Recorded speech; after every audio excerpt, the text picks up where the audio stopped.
मैं सभी गुरुओं को प्रणाम करते हुए जालंधर की धरती से शक्तिपीठ देवी तालाब की देवी माता त्रिपुर मालिनी को श्रद्धापूर्वक नमन करता हूं। आज मेरी इच्छा थी कि इस कार्यक्रम के बाद देवी जी के चरणों में जाकर के नमन करूं, देवी जी का आशीर्वाद लूं, लेकिन यहां के प्रशासन ने, यहां की पुलिस ने हाथ ऊपर कर दिया। उन्होंने कहा हम व्यवस्था नहीं कर पाएंगे, आप हेलीकॉप्टर से ही चले जाइए। अब ये हाल है सरकार का यहां।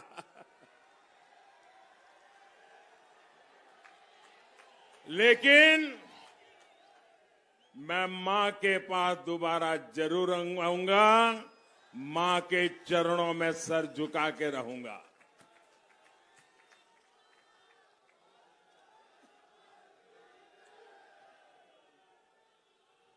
मैं बाबा बंदा सिंह बहादुर, महाराजा रणजीत सिंह, लाला लाजपत राय, वीर शहीद भगत सिंह जी, शहीद उधम सिंह जी और दोआबदा गांधी पंडित मूलराज शर्मा जी के चरणों में श्रद्धांजलि अर्पित करता हूं। आज जम्मू कश्मीर के पुलवामा में हुए आतंकी हमले की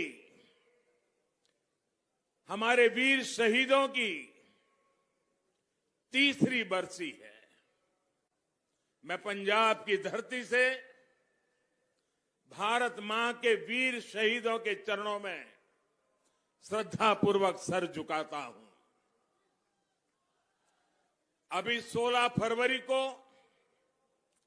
संत रविदास जी की भी जयंती है और मेरा सौभाग्य है कि जिस काशी से मैं लोकसभा का सदस्य चुना गया हूं, उस काशी में रविदास जी की स्मृति में एक बहुत बड़ा निर्माण कार्य आगे बढ़ रहा है। कुछ ही वर्षों में रविदास जी का वो भव्य स्थान, जैसे इन दिनों आप विश्वनाथ धाम को देख रहे हैं, वैसा ही भव्य संत रविदास जी का स्थान बनाने का संकल्प लेकर के मेरे लिए सौभाग्य है, मुझे ये सेवा करने का भी सौभाग्य मिला है। मैं आज संत रविदास जी के चरणों में भी श्रद्धापूर्वक नमन करता हूं। भाइयों और बहनों, अभी कैप्टन साहब भी बता रहे थे, ढिंडसा साहब भी बता रहे थे, यहां करीब सब लोग ऐसे हैं जिनके साथ मुझे काम करने का मौका मिला है, मुझे बहुत कुछ सीखने का मौका मिला है। पंजाब से मेरा बहुत भावात्मक जुड़ाव रहा है। पंजाब ने मुझे तब रोटी खिलाई है जब मैं बीजेपी के साधारण कार्यकर्ता के तौर पर यहां गांव-गांव में भटकता था, काम करता था। उस समय पंजाब ने मुझे संभाला हुआ है। पंजाब ने मुझे इतना कुछ दिया है कि मैं इसका कर्ज उतारने के लिए जितनी सेवा करता हूं, मुझे उतनी ही और मेहनत करने का मन करता है। अब मेरी ये सेवा नवा पंजाब के संकल्प के साथ जुड़ गई है। बीते वर्षों में आप सभी ने देश के लिए मेरी मेहनत देखी है। हम देश के लिए जो संकल्प लेते हैं, वो संकल्प को हम प्रकल्प बनाते हैं और प्रकल्प को परिपूर्ण करने के लिए जीवन खपा देते हैं। पंजाब में एनडीए गठबंधन की सरकार बनेगी और ये पक्का है, अब पंजाब में एनडीए सरकार बनने जा रही है। पंजाब में विकास का नया अध्याय शुरू होगा और इसका विश्वास पंजाब के एक व्यक्ति को, खास करके मेरे नौजवानों को मैं ये विश्वास देने के लिए आया हूं कि आपके उज्जवल भविष्य के लिए हमारे प्रयास में कोई कमी नहीं रहने देंगे। साथियों, आज पूरा देश मिलकर नए भारत के संकल्प के साथ आगे बढ़ रहा है।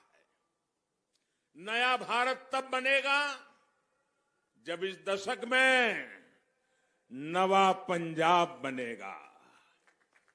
नवा पंजाब जिसमें विरासत भी होगी, विकास भी होगा। नवा पंजाब जो कर्ज से मुक्त होगा, अवसरों से युक्त होगा। नवा पंजाब जहां हर दलित भाई बहन को मान मिलेगा, सम्मान मिलेगा, हर स्तर पर उचित भागीदारी मिलेगी। नवा पंजाब जहां भ्रष्टाचार और माफियाओं के लिए जगह नहीं होगी, कानून का ही राज होगा। इसलिए पंजाब का नया नारा है, नवा पंजाब भाजपा दे नाल। नवा पंजाब, नवा पंजाब, नवा पंजाब नई टीम दे नाल। नवा पंजाब नई टीम दे नाल। ये नई टीम विकास के डबल इंजन की है। जब एक इंजन सेंटर का हो और दूसरा इंजन सूबे का लगेगा, जब दोनों इंजन पूरे 5 साल चलेंगे तो पंजाब भी डबल ताकत से आगे बढ़ेगा। मुझे खुशी है कि आप पंजाब में बदलाव के लिए अभूतपूर्व उत्साह दिख रहा है। पंजाब न अब बंटवारावादियों का साथ देगा, न अवसरवादियों को मौका देगा। पंजाब अब भाजपा के नेतृत्व वाले गठबंधन को मौका देगा।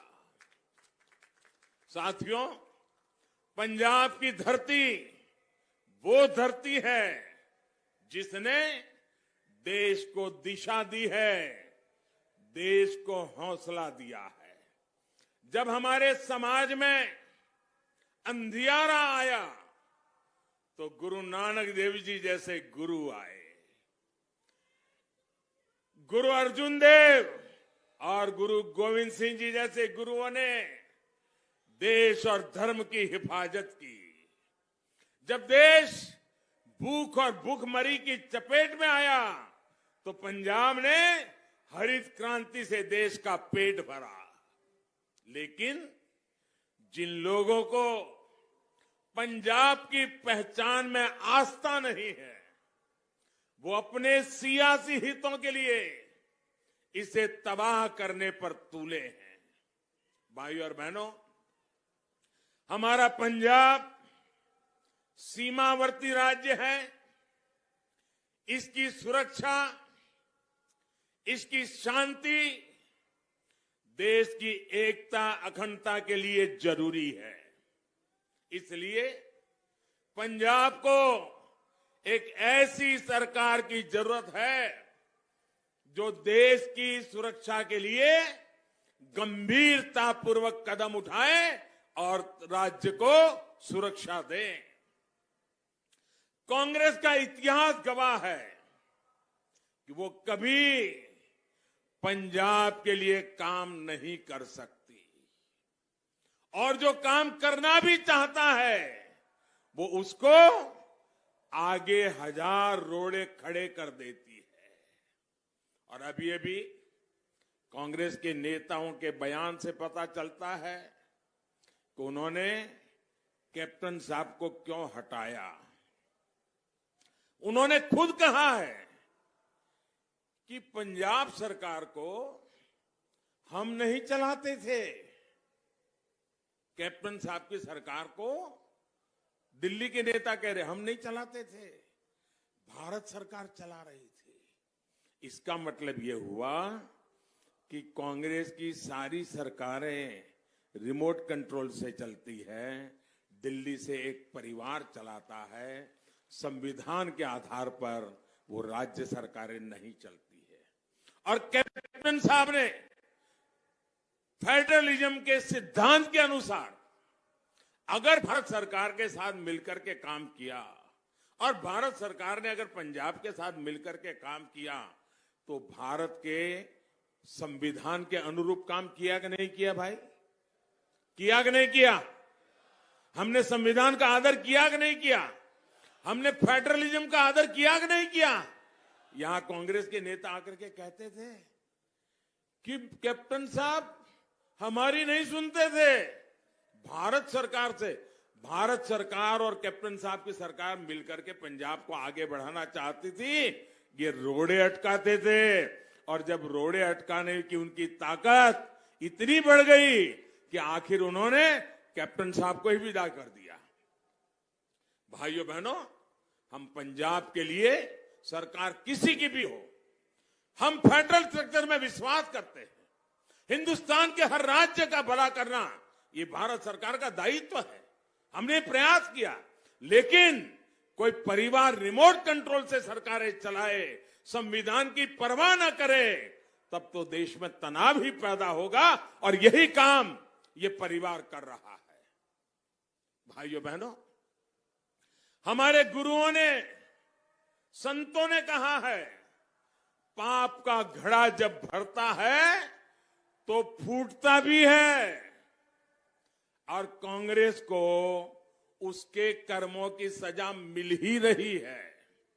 आप देखिए आज कांग्रेस पार्टी की क्या गति है। आज उनकी अपनी ही पार्टी बिखर रही है। कांग्रेस के ही लोग अपने नेताओं की सारी पोल पट्टी खोल रहे हैं। मैं आपसे जानना चाहता हूं, आपस में लड़ रहे लोग पंजाब को स्थिर सरकार दे पाएंगे क्या? पूरी ताकत से जवाब दीजिए। स्थिर सरकार दे पाएंगे क्या?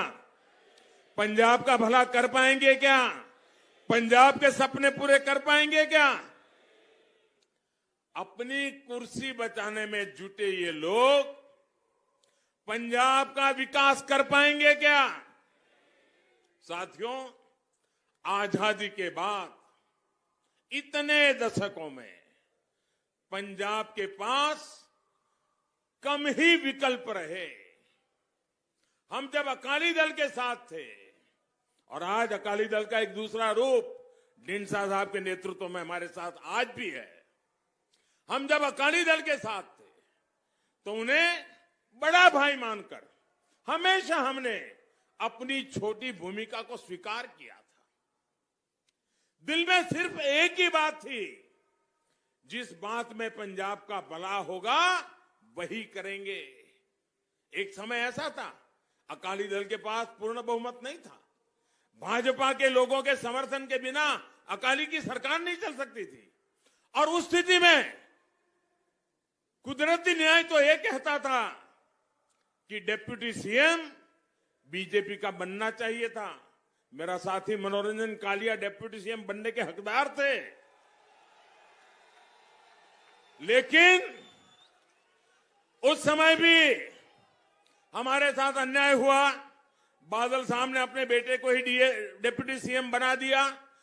उसके बावजूद भी पंजाब की भलाई के लिए हमारे पास ज्यादा एमएलए थे, सरकार घर जा सकती थी। हमने वो पाप नहीं किया, क्योंकि हमारे दिल में सिर्फ और सिर्फ पंजाब का उज्जवल भविष्य है। पंजाब का भला हो, पंजाबियों का भला हो, पंजाबियत अमर रहे, इसके लिए हमने अपने राजनीतिक हकों को भी दरकिनार करके पंजाब की चिंता की है। भाइयों बहनों, लेकिन पहली बार बीजेपी सबसे बड़े और भरोसेमंद विकल्प के रूप में, एक सही विकल्प के रूप में आज पंजाब के सामने आई है। पंजाब एक बार बीजेपी को मौका देगा तो बीजेपी पंजाब का कल्याण करके देगी, ये मैं आपको विश्वास देता हूं। और मुझे खुशी है कि अब हमारे साथ कैप्टन अमरिंदर सिंह जी जैसा, ढींडसा साहब जैसा एक प्रभावी अनुभवी नेतृत्व भी हमारे साथ जुड़ गया है। पंजाब को हम मिलकर के आगे बढ़ाएंगे। साथियों, जालंधर पंजाब का इतना बड़ा औद्योगिक सेंटर है। देश में करीब 70% स्पोर्ट्स के सामान जालंधर में बनते हैं। यहां के उद्योगों के लिए, एमएसएमईज के लिए कितनी संभावनाएं हैं। हम जब वोकल फॉर लोकल कहते हैं तो जालंधर के हर उत्पादों को एक ताकत देते हैं। लेकिन कभी कांग्रेस के मुंह से वोकल फॉर लोकल सुना क्या आपने? सुना क्या? अब उसमें कोई बीजेपी है क्या? वो आपका सामान, उसका सम्मान बढ़े, आप जो पैदावार करते हैं उसकी ताकत बढ़े, तो उसमें कांग्रेस का जाता क्या है? लेकिन वो भी, उसके लिए भी उनके पेट में दर्द होता है। भाइयों बहनों, कांग्रेस की नीतियों ने यहां की इंडस्ट्रीज को तबाह कर दिया, रोजगार खत्म कर दिया। इस हालात को भाजपा की डबल इंजन सरकार ही बदल सकती है। अभी पंजाब में व्यापार कारोबार को जिस तरह माफियाओं के कब्जे में दे दिया गया है, ये खेल भाजपा सरकार में नहीं चलने दिया जाएगा। भाजपा की सरकार में यहां का व्यापारी बिना किसी अत्याचार के, बिना किसी खौफ के अपना व्यापार करेगा। इस बात का मैं आप सब पंजाब वासियों को भरोसा देने आया हूं। भाइयों बहनों, देश में आज जहां जहां डबल इंजन की सरकार है, वहां डबल तेजी से विकास हो रहा है। डबल इंजन की सरकार गरीबों को बिना भेदभाव पक्का घर बनाकर दे रही है। डबल इंजन की सरकार गरीबों को बिना भेदभाव मुफ्त वैक्सीन लगवा रही है। डबल इंजन की सरकार गरीबों को बिना भेदभाव मुफ्त राशन दे रही है। डबल इंजन की सरकार बिना भेदभाव गांव का भी विकास कर रही है और शहरों का भी विकास कर रही है। डबल इंजन की सरकार पंजाब में ज्यादा तेजी से सड़कें बनवाएगी, ज्यादा तेजी से पंजाब में आधुनिक इंफ्रास्ट्रक्चर का निर्माण करेगी। भाजपा सरकार आएगी तो जालंधर समेत इस पूरे क्षेत्र में कनेक्टिविटी को बढ़ाया जाएगा, उद्योगों को गति देने के लिए काम किया जाएगा। भाइयों बहनों, डबल इंजन की सरकार विशेषकर छोटे किसानों की छोटी छोटी जरूरतों पर ध्यान दे रही है। आज पंजाब के 23 लाख से ज्यादा किसानों के खाते में, 23 लाख से ज्यादा किसान, अकेले मैं पंजाब की बात कर रहा हूं, 23 लाख से ज्यादा किसानों के खातों में किसान सम्मान निधि का पैसा सीधा उनके बैंक में जमा हो रहा है। किसानों से एमएसपी पर फसल खरीदी भी भाजपा सरकार ने 2 गुनी से ज्यादा बढ़ाई है। हमने ये भी सुनिश्चित किया कि खरीद का पैसा सीधे किसानों के बैंक खातों में जाए।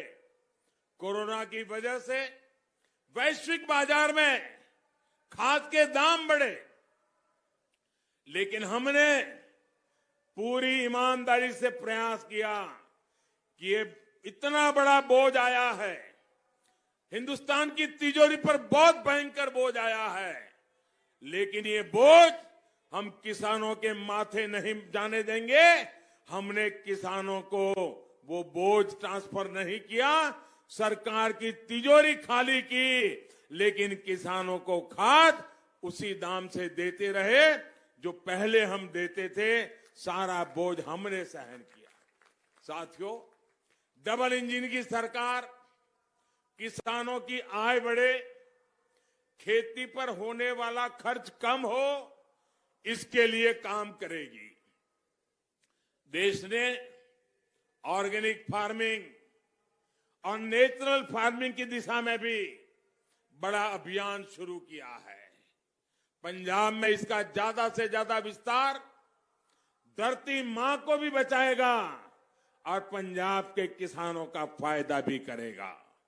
साथियों, आज एक तरफ भारतीय जनता पार्टी और एनडीए है, जिसकी विचारधारा पंजाब और पंजाबियत से जुड़ी है। हम गुरु नानक देव जी के 550वें प्रकाश पर्व और गुरु तेग बहादुर जी के 400वें प्रकाश पर्व को पूरे देश में और दुनिया में पूरे सम्मान के साथ मनाते हैं। हमने बाबा साहब आंबेडकर की 125वीं जयंती पूरे विश्व में मनाई थी।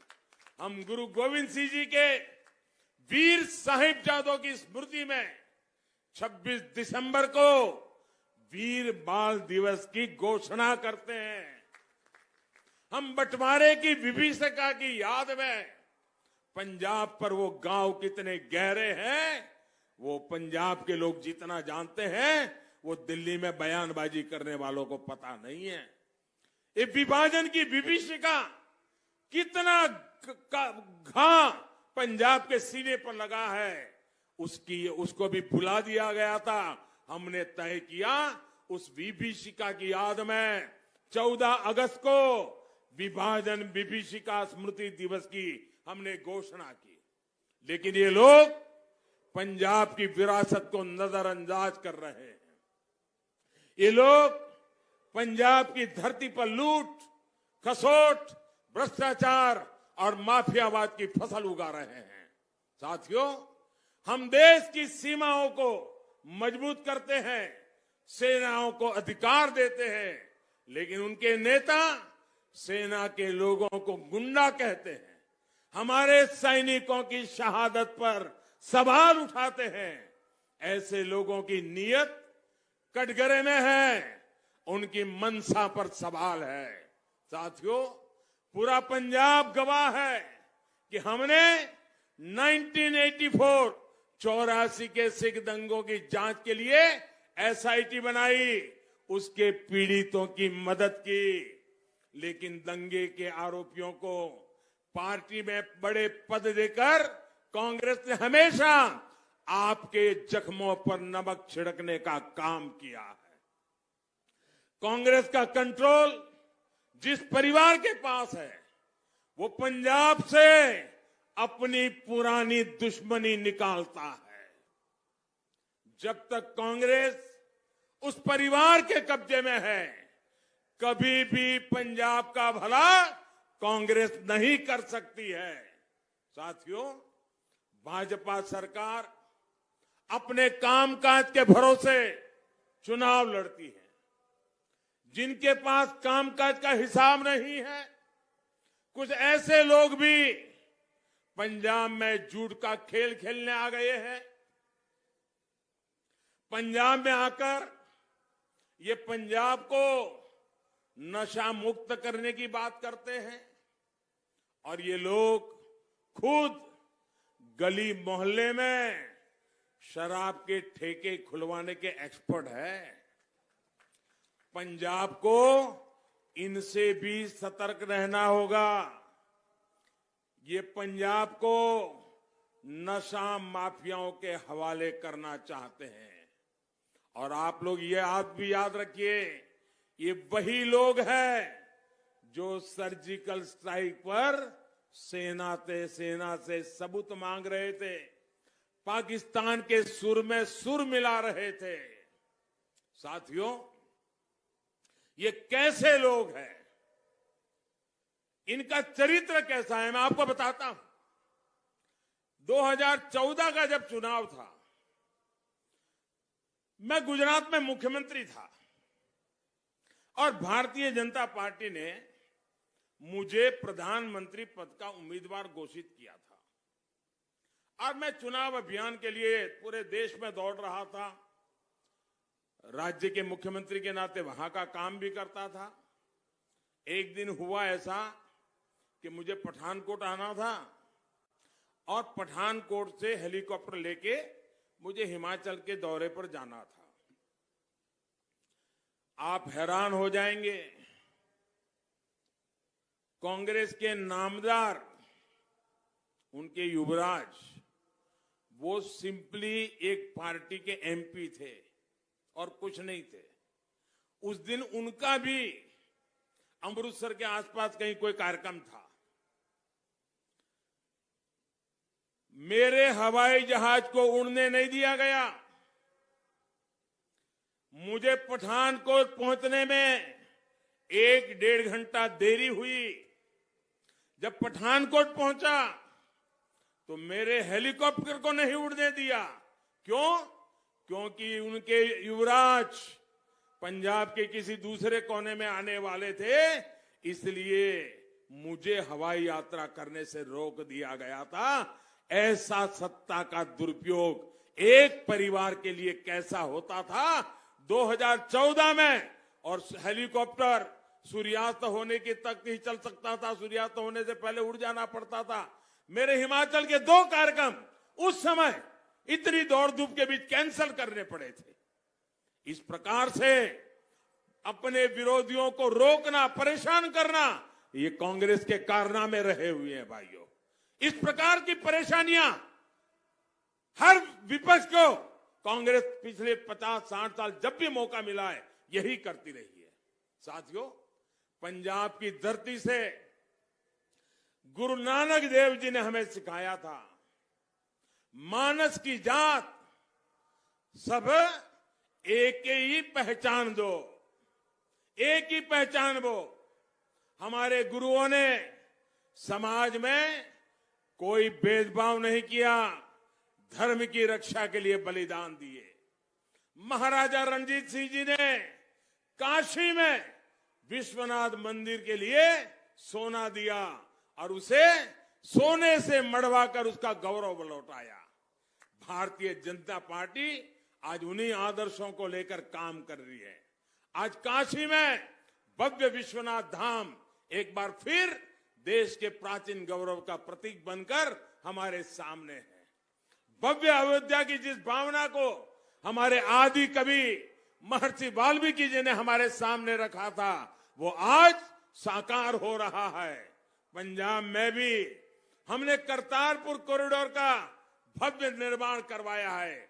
स्वदेश दर्शन योजना के तहत पंजाब के पवित्र स्थानों को जोड़ते हुए हेरिटेज सर्किट का विकास किया जा रहा है।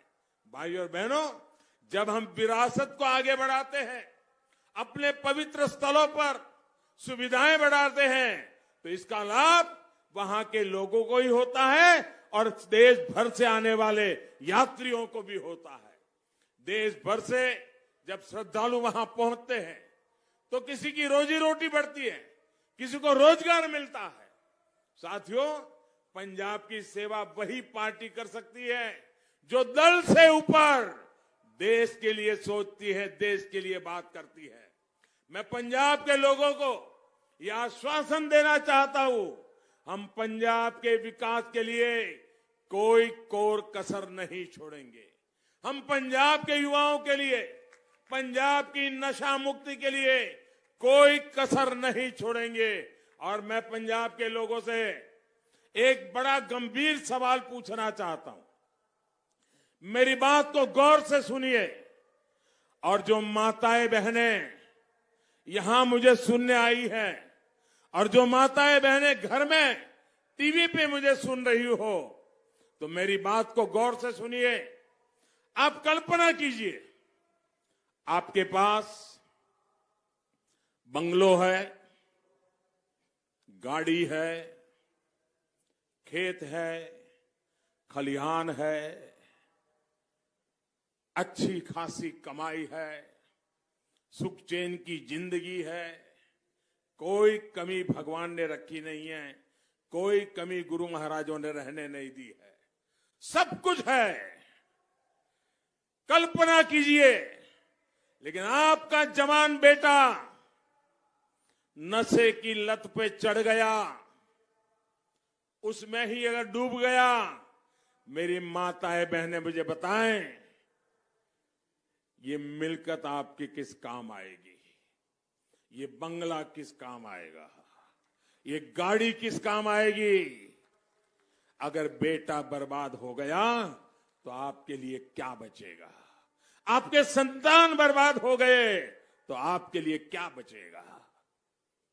क्या मेरी माताओं बहनों को, उन्होंने जो अपने संतानों के लिए सपने देखे हैं, उन सपनों को पूरा करने के लिए हमने एक माहौल बनाना जरूरी है कि नहीं है?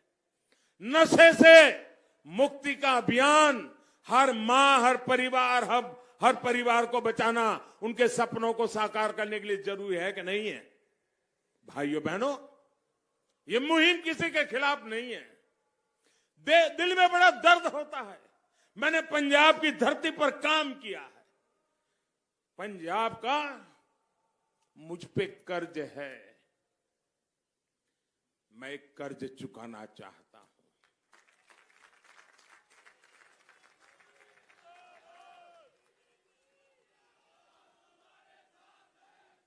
मैं इस युवा पीढ़ी को बचाना चाहता हूं। दोस्तों, मेरी माताओं बहनों, मैं आपके दुख को समझता हूं। मैं आपको, संतानों को एक सुरक्षा का वातावरण देना चाहता हूं। आप मुझे आशीर्वाद दीजिए, पंजाब के उज्जवल भविष्य के लिए आशीर्वाद दीजिए, हमारी नई पीढ़ी के लिए आशीर्वाद दीजिए। ये सत्ता का खेल नहीं है, न ही सत्ता की भूख है। आपने मुझे प्रधानमंत्री बना दिया है। अरे लोग 6-6 महीने प्रधानमंत्री रह करके भी जिंदगी में बहुत संतोष अनुभव करते हैं। मुझे तो आपने 2-2 बार बनाया है। मैं आपके लिए मेरी जिंदगी खपाना चाहता हूं। मैं अपने सुख के लिए नहीं हूं, मैं आपके सपनों के लिए हूं। मैं आपके सपनों को साकार करने के लिए हूं। और इसलिए अगले 5 साल नवा पंजाब का समय होगा। 20 तारीख को इसी संकल्प के साथ एनडीए को जिताने के लिए वोट देना है। आप सबको घर घर जाना है। जाएंगे, घर घर जाएंगे, लोगों को समझाएंगे, इन संकल्पों की बात बताएंगे, नवा पंजाब बनाएंगे, भारी मतदान करवाएंगे। मैं आपका बहुत बहुत आभारी हूं। दोनों मुट्ठी बंद करके मेरे साथ बोलिए, भारत माता की, भारत माता की, भारत माता की। बहुत बहुत धन्यवाद।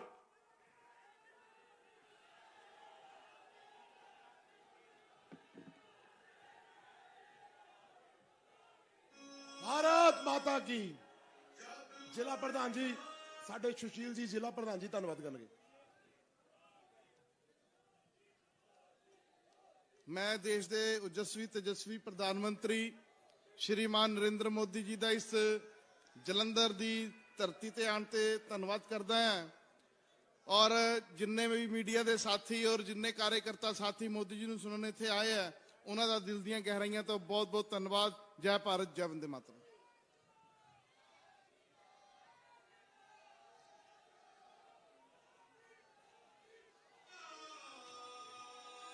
नवा बनेगा